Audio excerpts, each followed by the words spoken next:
Ahora sí, lo habíamos anticipado en el comienzo del programa, lo tenemos al economista Juan Cruz Lucero. Juan Lucero, él prefiere que le digan así, miembro del CEPAEL, para charlar un poquito de la actualidad y de este fin de año, para ver cómo nos encuentra parados en términos económicos. Siempre un año en el que los economistas se han aburrido bastante, ¿no? Juan Cruz, buen día, ¿cómo estás? Buen día, Yami, gracias por invitarme.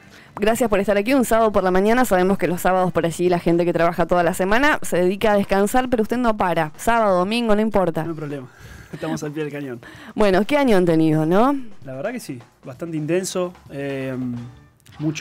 Ha pasado mucho, hay muchos datos, muchos cambios. La verdad que en estos 3 años, uno podría decir más que en este año, pero bueno, efectivamente... Bueno, pero este año es como que hemos sentido más los cimbronazos. Sí. Se me da esa sensación, por ahí personal. La verdad que en este año efectivamente, sí, sobre todo a partir de agosto. A partir de agosto. Ahí fue como momento de inestabilidad. Si bien veníamos con algunos latigazos por ahí que se sentían, pero a es como partir de que agosto fue una brusco. Sobre todo esto vinculado al dólar y que nos puso a todos bastante preocupados. Pero sí, efectivamente fueron 3 años bastante movidos y de mucha actividad.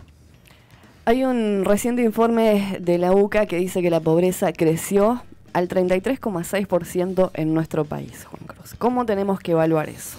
Sí, la verdad que, bueno, primero es preocupante, obviamente. Más allá de algunas cuestiones metodológicas que nosotros en su momento hemos señalado con respecto a la metodología específica de la medición de la UCA, efectivamente lo que nos habla es de un deterioro económico y social, sobre todo muy fuerte, que está en línea con un poco lo que nosotros venimos señalando a partir de otros indicadores.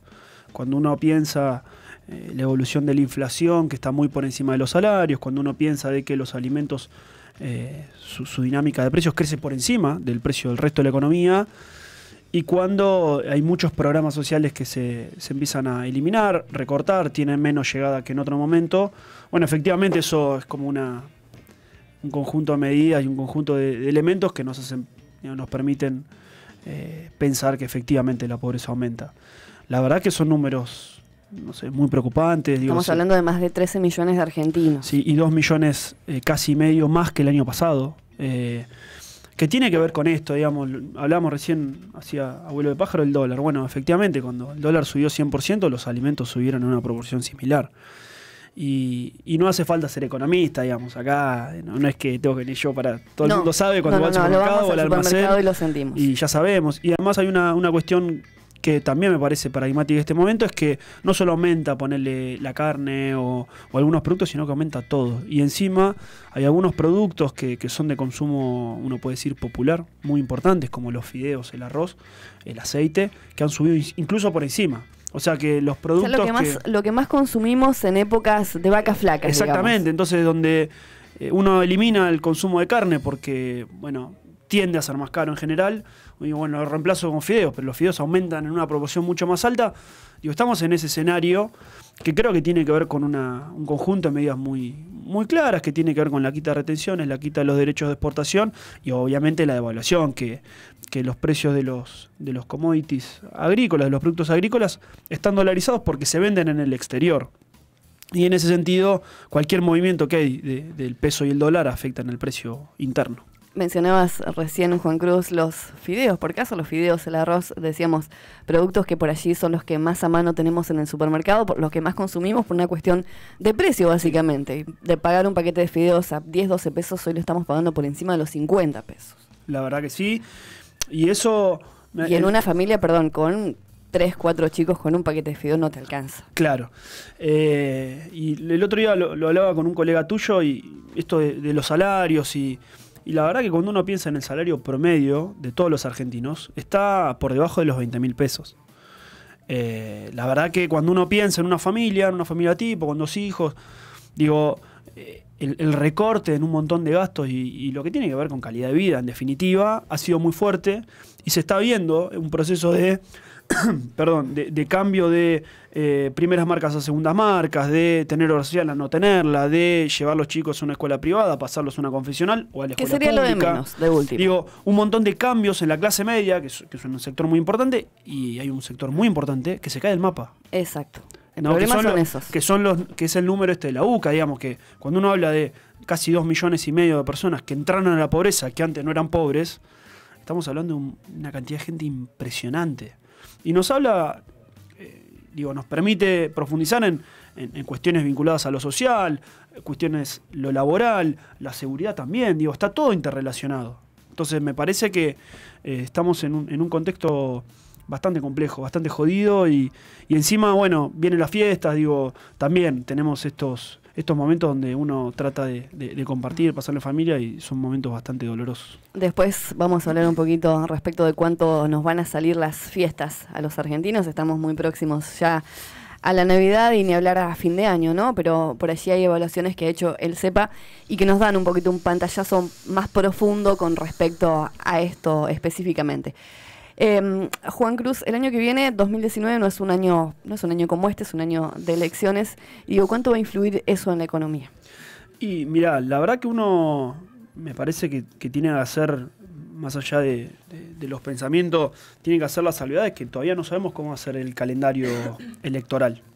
Y eso no es menor, porque si las elecciones efectivamente se desarrollan en los distritos más importantes en la misma fecha, es como, uno puede decir, un comportamiento más normal.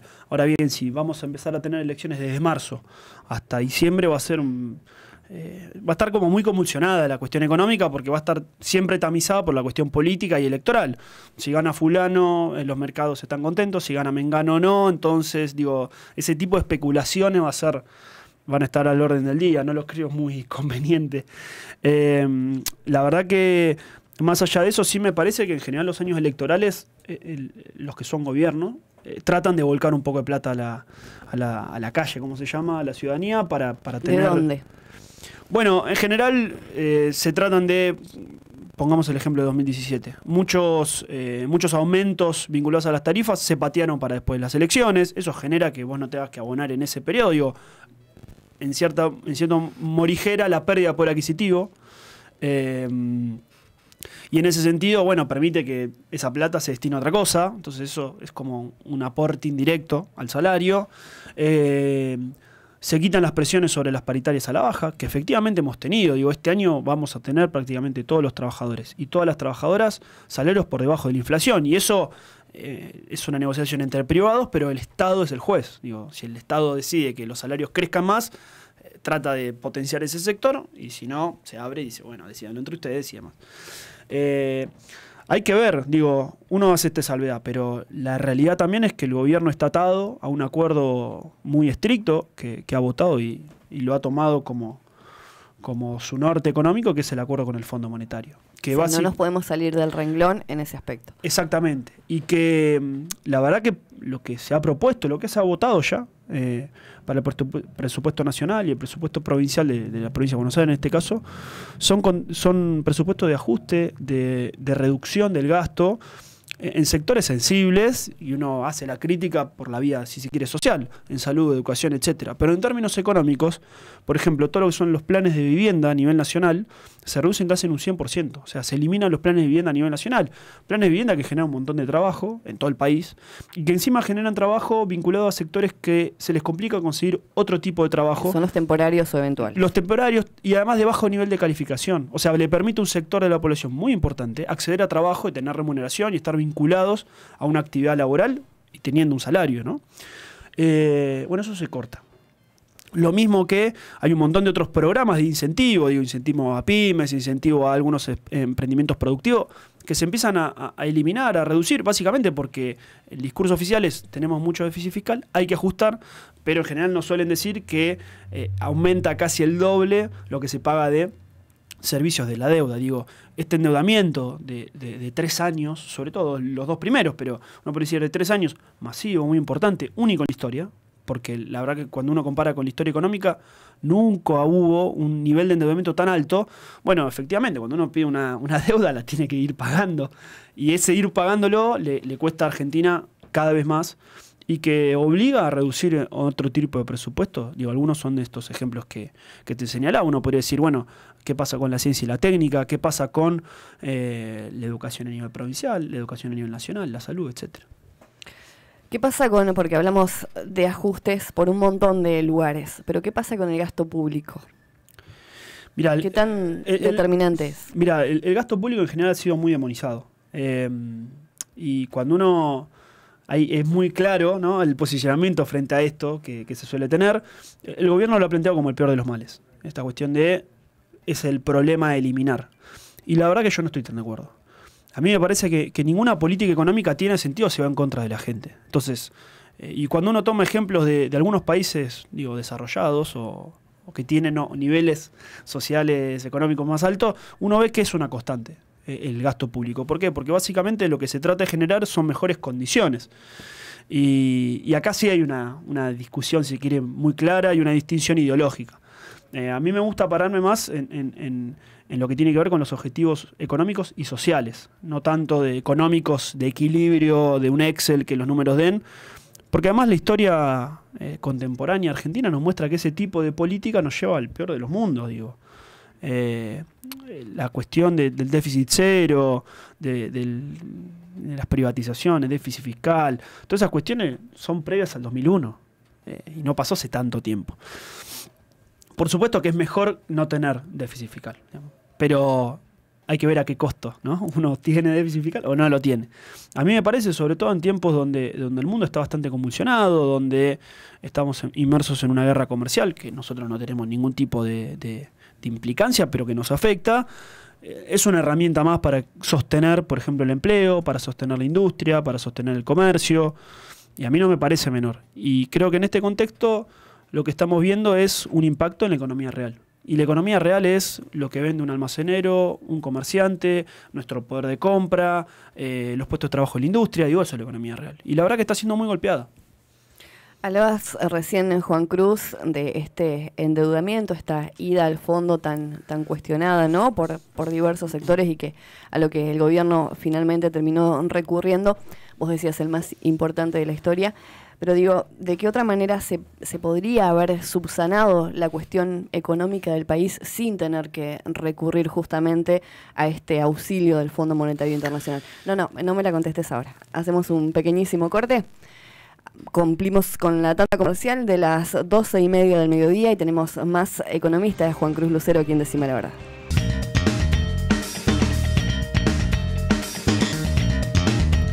Continuamos en Decime la Verdad a 41 minutos de las 12 del mediodía. Pasaron 41 minutos de las 12 del mediodía. Lo tenemos al economista Juan Cruz Lucero del CEPAEL y había quedado una pregunta pendiente antes del corte. Hablábamos de esta ida del gobierno al Fondo Monetario Internacional, esta búsqueda de auxilio tan cuestionada por algunos sectores con o sin razón, pero ¿de qué otra manera se podría haber evitado o de qué otra manera se podría haber paliado, por llamarlo de algún modo, Juan? Yo creo, voy a responder como en dos partes. La primera, resolver esta primera cuestión. Creo que el gobierno se vio obligado a recurrir al fondo. En el mes de marzo, creo que era ministro secretario de Hacienda, Caputo fue a lo que se llama los mercados, fue a Estados Unidos, Wall Street y demás, pasando la gorra y buscando otra nueva ronda de financiamiento. Y se le planteó que no, que Argentina no era sustentable, que no era posible, y la verdad que se venían vencimientos muy fuertes para pagar de la deuda. Entonces en ese momento ahí el presidente tomó la decisión muy apresurada. De hecho recuerdo que se decía que ni siquiera la gobernadora o el jefe de gobierno porteño sabían de la decisión, se enteraron por los medios como todos. Digo, para entender lo rápido que fue, incluso algunos ministros lo mismo. Pero para mí el problema tiene que ver, es previo, digamos. Al fondo se llega porque el fondo es el prestamista de última instancia, para nosotros y para todos los que integran el fondo. O sea, hubo instancias anteriores. Exactamente. En el año 2016 y 2017 se tomaron, números más, números menos, 50.000 millones de dólares cada año. Y creo que el problema está ahí. Digo, se llega al fondo por esos niveles de endeudamiento masivos que se tuvieron los años anteriores.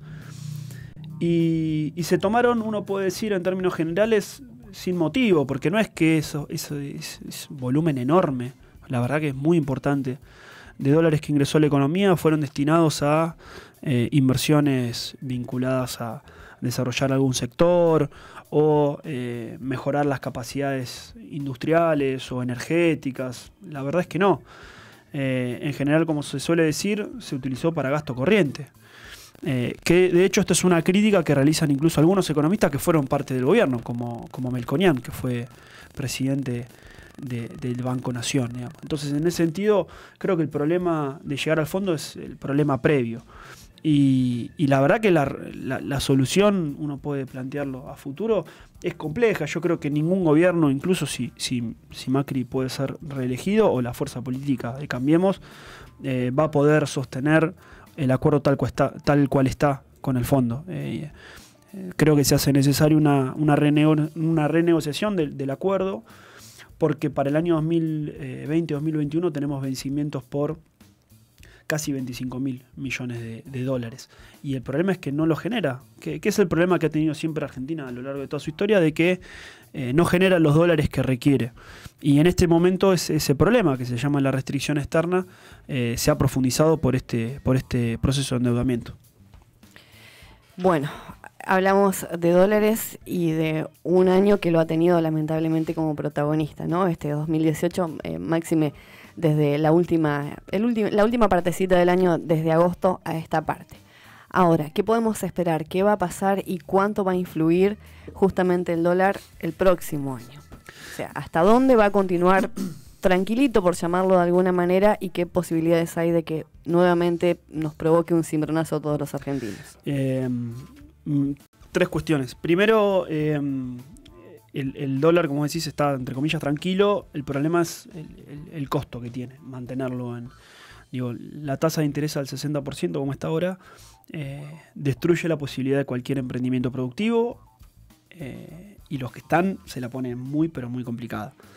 El gobierno ahí está en una encerrona, ¿no? Porque si baja la tasa, sube el dólar y se pasa precios y tenemos toda la inestabilidad que ya tuvimos en el mes de agosto y septiembre. Si mantiene la tasa como está ahora o la sube, bueno, ninguna actividad productiva tiene sentido, deja de ser rentable, entonces tenemos un proceso de destrucción de pymes, destrucción de empleo, etc. Está en esa encerrona. Para los próximos meses a mí me parece que va a haber una tensión en el tipo de cambio por dos o tres motivos. Primero, porque hay vencimientos de deuda importantes en enero, febrero y en marzo. Y la plata del fondo entra en marzo recién, con lo cual hay 2 meses y medio, 2 meses, en lo cual las reservas van a caer drásticamente. La segunda cuestión tiene que ver, vinculado a esto, con que la plata que ha ingresado al fondo, que son alrededor como 5.000 o 6.000 millones de dólares hace poco, han caído las reservas. Cuando uno ve el gráfico, es cada vez que entra rápidamente o en el plazo de 1 mes o 2 meses vuelve a los niveles previos, con lo cual ahí hay un problema, porque esa deuda mejora las reservas, pero rápidamente se fuga, y lo que queda son los intereses de deuda y la deuda en sí, que hay que pagarla. y el tercer motivo por los cuales yo creo que en estos meses vamos a tener cierta inestabilidad tiene que ver con que en marzo, incluso febrero, marzo son los meses previos a la liquidación de la cosecha, que en general siempre, con todos los gobiernos, ha habido tensiones en el tipo de cambio en esos momentos. Entonces, si uno le agrega todos estos componentes, la verdad que vamos a tener un inicio de año complejo. Por supuesto, uno no puede saber a ciencia cierta qué es lo que va a ocurrir. Ojalá pudiéramos, pero la verdad que no sabemos, sobre todo porque... por lo menos lo más aproximado posible. Claro, ¿no? Sobre todo porque no tenemos toda la información y tampoco sabemos cómo se van a compartir los diferentes actores. La economía no deja de ser una ciencia social. Pero la verdad que por lo menos para los primeros meses nosotros vemos un panorama complejo en términos, si se quiere, de estabilidad del dólar, y en términos más concretos de economía real me parece que va a haber una profundización de este deterioro de los salarios, y hay que ver cómo afectan la reapertura de paritarias a partir del mes de marzo, y hay que ver en qué niveles y cómo van a ser, si van a haber mejoras vinculadas a la inflación o no. La inflación va a bajar y viene transitando un descenso. Lo que pasa es que el costo es altísimo, destrucción de puestos de trabajo, pymes, caída de las ventas. En ese contexto baja la inflación. Entonces, tenemos un fin de año complejo y me parece que el principio de año va a seguir de esta dinámica. Hay que ver qué pasa a partir de marzo y cómo van a reaccionar los diferentes sectores. Bueno, hablando de sectores, vamos a hablar de uno de los sectores donde más se ha sentido, ¿no?, estos altibajos de la economía, no solamente en este año, sino que ya vienen de un arrastre que comenzó, creo, no soy economista, pero por allí donde más se las escuchó quejarse, entre comillas, fue con el temita de las tarifas. Cuando empezaron a aumentar las tarifas, comenzamos a hablar más seguido de las pymes de nuestro país. ¿Qué va a pasar con las pymes? Mirá, la verdad que... ¿O cómo cierran el año? Están en una situación compleja. Hay casi 9.500 pymes menos que en el último registro del año 2015. 9.500 pymes menos. Pymes de todo tipo, pero sobre todo muchas industriales. Y esto también hay que señalarlo. La industria ha sido el sector más perjudicado, el que peor trayectoria ha tenido en estos 3 años por 4 motivos. Primero, por la cuestión de las tarifas. Sabés que el gas y la electricidad son 2 insumos centrales para una pyme. Exacto. Y si subieron 3.000% como subió el gas y casi 2.500% como subió la electricidad, los costos se vuelven imposibles de sostener, digo. Es muy difícil. Si uno piensa también que ha habido un deterioro muy fuerte en el poder adquisitivo, es decir, todos consumimos menos productos, sobre todo manufacturados, o sea, volcamos nuestro salario a comprar comida y no camisas o zapatos, se vende menos, efectivamente. Además, tienen el problema de una tasa de interés que ha sido muy alta en estos 3 años, con altibajos, pero en general ha sido muy alta, que condiciona mucho el acceso al crédito, el cambio de cheques, etcétera, etcétera. Y por último, un problema central que ha tenido la industria, sobre todo de este tipo de sectores, textil, es la apertura de las importaciones. Se reemplaza producción nacional por productos importados, y eso pone en jaque a la industria en general. Y uno puede decir, el indicador que nos visibiliza todo este problema son la cantidad de despidos. Pero no en términos netos, digamos, sino en términos de cantidad de puestos de trabajo.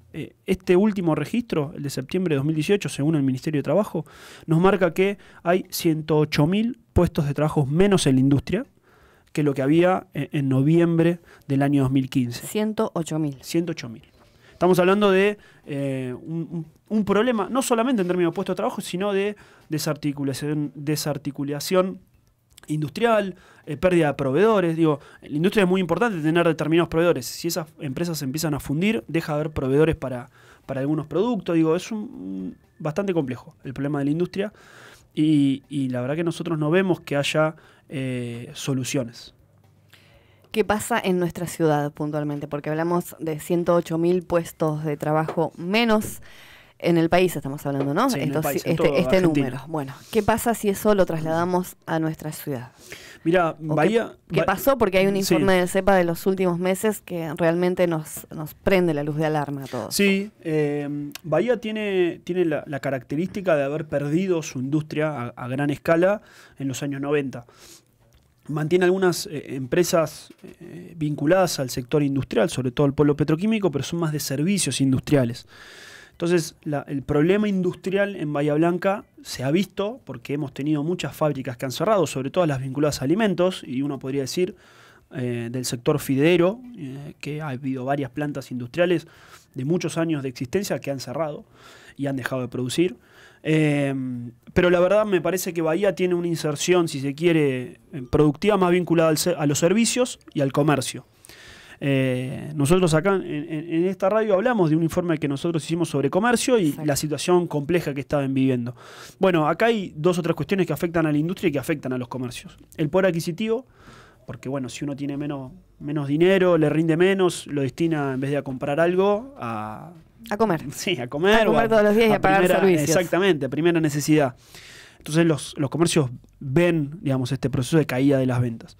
Por supuesto, las tarifas, porque la verdad es que cuando uno piensa en un kiosquero que tiene 24 horas la heladera prendida, no es lo mismo pagar unas tarifas a un determinado precio que pagar 1.500, 2.000% más de lo que se pagaba antes. Digo, te afecta el costo, te afecta la rentabilidad porque encima vendes menos.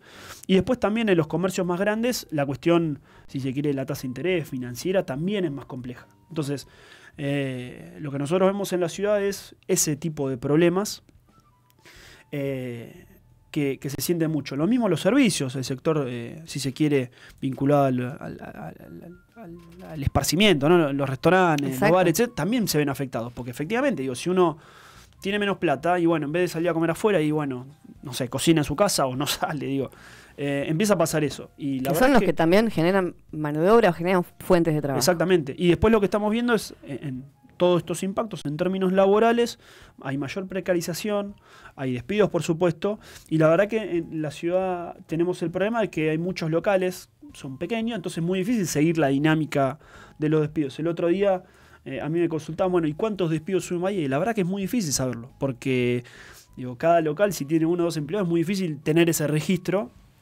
Pero la verdad que se ve, digo, hay alta rotación de muchos comercios que existían, dejan de existir, se abre uno nuevo, caen. ¿Cuántos negocios han cerrado importantes en estos años? La verdad que en ese sentido, Bahía no ha sido tan golpeada como otros distritos que están muy vinculados a la dinámica industrial, sobre todo vinculado al conurbano bonaerense, ¿no? Que ahí sí hay un peso industrial muy fuerte, digo, pienso en San Martín, en Avellaneda, en Lanús, etcétera, pero a nosotros también nos afecta, sobre todo estos sectores y estas cuestiones que veníamos hablando. ¿Y qué pasa con las expectativas? ¿O qué fue lo que recogieron? ¿Qué impresiones se llevaron ustedes al momento de realizar ese informe con las expectativas del comerciante bahiense? Bueno, en general nos sorprendió, nosotros lo hicimos en septiembre. Y nos quedaba el Día de la Madre y la fiesta, ¿no? La Navidad. Y la verdad que muchos comerciantes se mostraban muy, la verdad que preocupados porque esperaban una caída de las ventas, incluso teniendo estas 2 fechas. La verdad que enero y febrero son meses difíciles para el comercio, porque en general merma la actividad, la gente, los que pueden se van, y los que no hacen vida un poco más casera. Y recién la cosa reactiva en marzo. Digo, son 2 meses importantes donde hay que pagar salario, hay que pagar los servicios, hay que pagar alquiler, si alquilás el local. Y la verdad que se muestran preocupados por esa situación. Esperemos, de nuevo, que el mes de marzo, con la reapertura de las paritarias y una mejora, si se quieren, en los salarios de trabajadores y trabajadoras de acá de la ciudad, se pueda reactivar un poco. Uno imagina que eso se va a dar, sobre todo pensando que es un año electoral, lo que hablamos al principio. Pero la verdad es que no lo sabemos. Y también estaban, según lo que trascendió, lo que se desprendió de ese informe, también tenían previstos algún despido o prescindir de algunos puestos laborales. Sí, mantener la dinámica, claro, que venía sobre todo este año y sobre todo a partir de agosto, que evidentemente fue un quiebre. Y de hecho uno lo puede ver con las estadísticas más de largo plazo, uno puede ver cómo algunos indicadores venían incluso mejorando algunos, a partir de agosto empiezan a caer todos, ventas minoristas, producción industrial, actividad económica en términos generales, etc. Y la verdad que lo que estaba pasando es eso, precarización, tener un empleo en blanco, pasarlo a tener no registrado, no registrado. Muchos despedían trabajadores o trabajadoras y empezaban a trabajar ellos mismos en el comercio, porque ya no podían mantener un trabajador o una trabajadora. Y después la reducción de horas, todos esos procesos se están viendo hoy ya en la ciudad. Digamos, que por ahí algunos chicos o chicas trabajan 8 horas, bueno, trabajan 4, o estaban registrados la jornada completa, ahora tienen registrado la mitad y la otra no. Todos esos procesos afectan, por supuesto, a los trabajadores de la ciudad y me parece que es una dinámica que se va a continuar viendo. De nuevo, hay que esperar qué pasa en marzo y ver cuál es el impacto de estos 2 meses complicados que vamos a tener y cómo se resuelve lo que tiene que ver con las paritarias.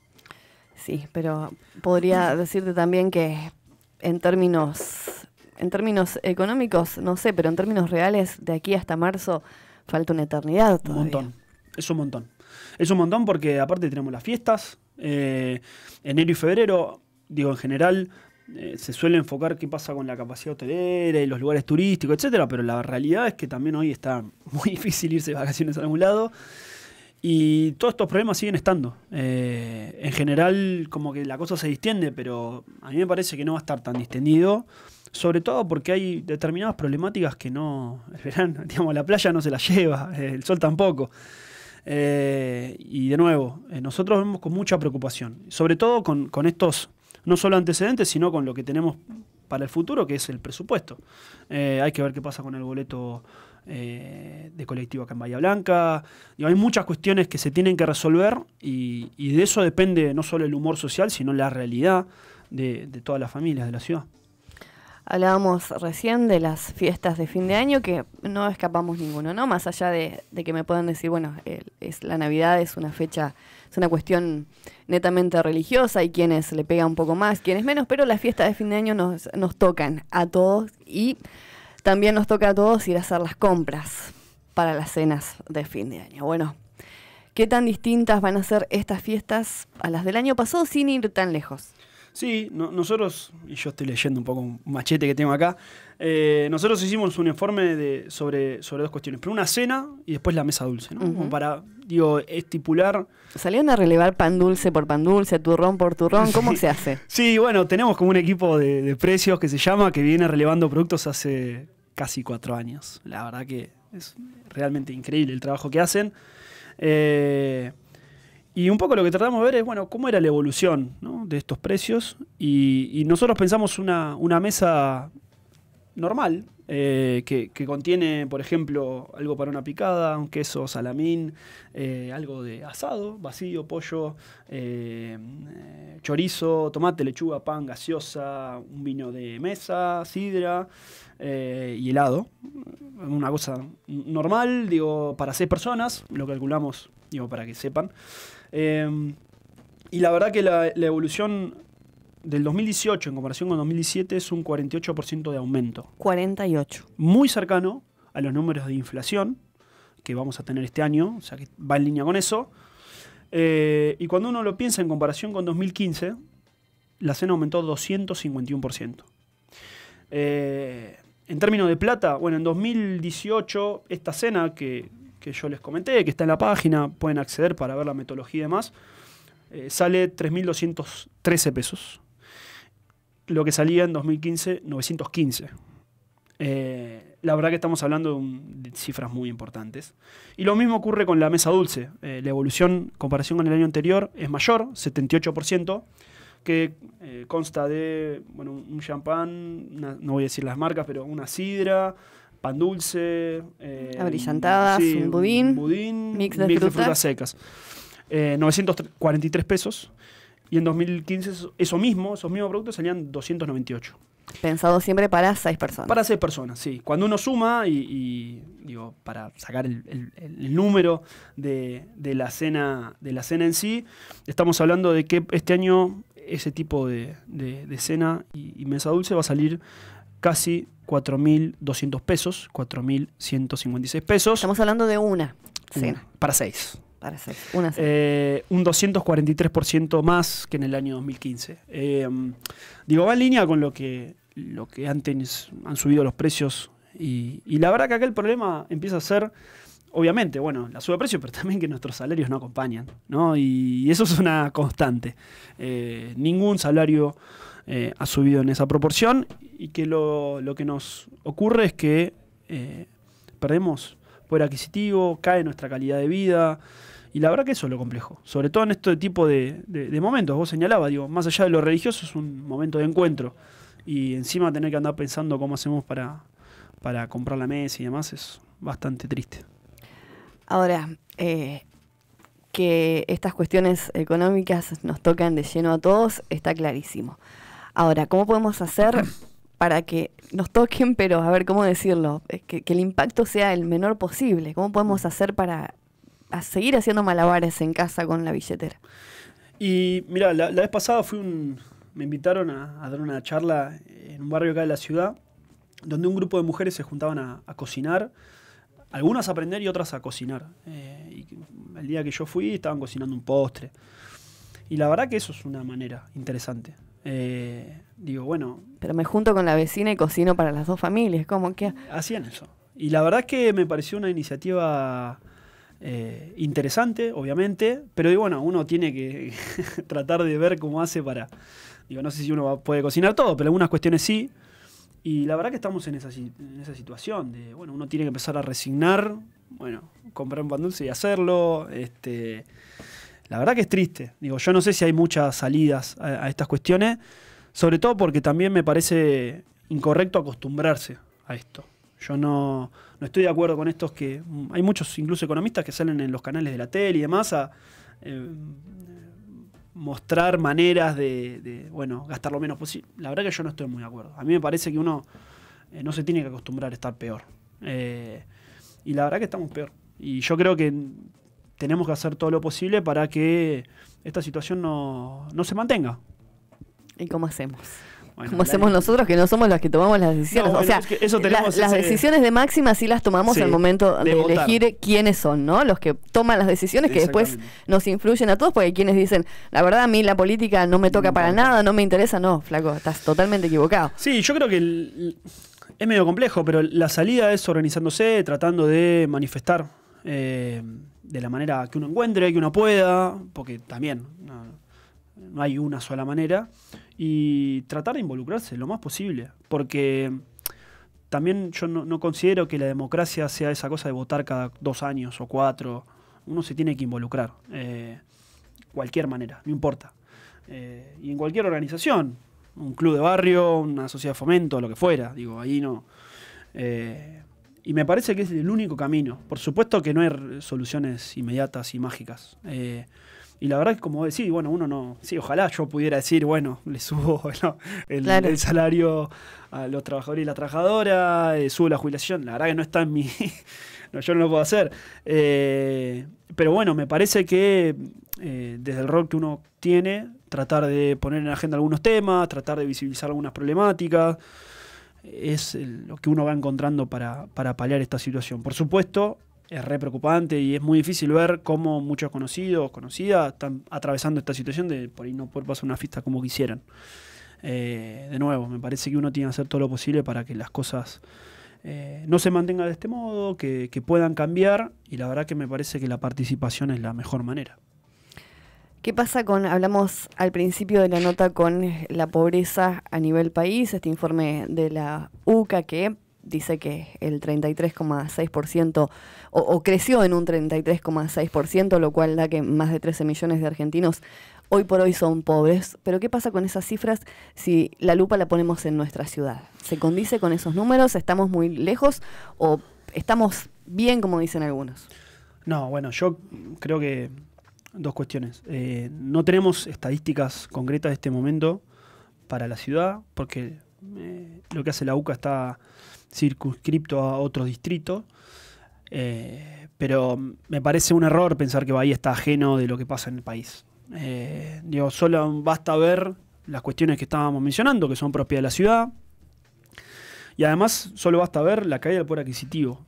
Nosotros hicimos algún trabajo más informal evaluando cómo fue la dinámica del poder adquisitivo, y la verdad que muchos sectores acá en Bahía perdieron, tomando la inflación acá local, ¿no? No a nivel nacional.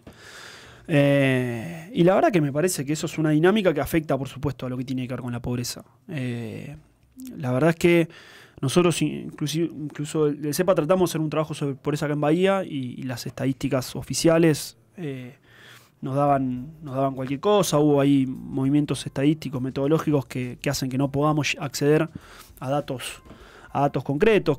Incluso creo que hablamos acá en este programa de esas modificaciones metodológicas que impedían que nosotros podamos hacer ese tipo de informes. Pero efectivamente, yo coincido con muchos que dicen que acá la pobreza ha aumentado, igual que en todos lados. Bahía tiene, como señalaba, algunas características que le hacen ser no tener casos tan extremos de pobreza, pero efectivamente acá la hay. Hay sectores vulnerados muy fuertes, excluidos completamente, y la verdad que me parece que no hay un foco en esos sectores. Me parece que habría que planificar de otra manera la gestión pública, tratando de enfocarse en esos sectores.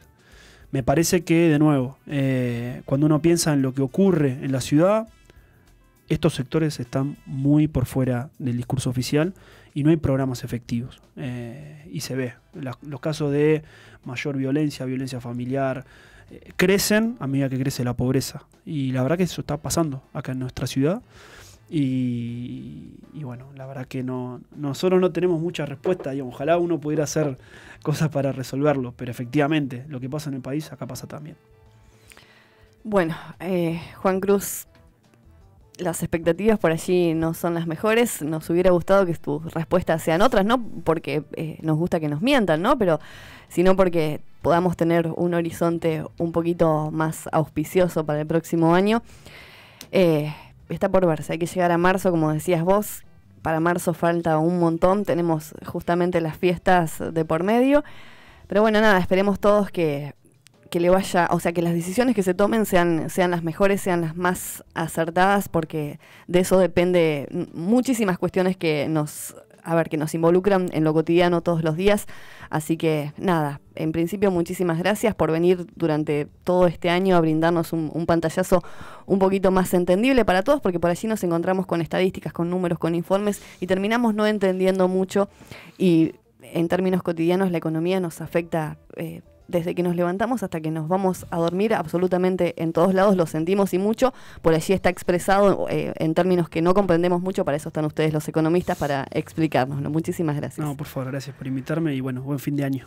Esperemos que el año que viene te veamos la cara, pero un poquito más espaciado, ¿no? O por lo menos hablando de otras cosas. Estaría bueno. ¿No?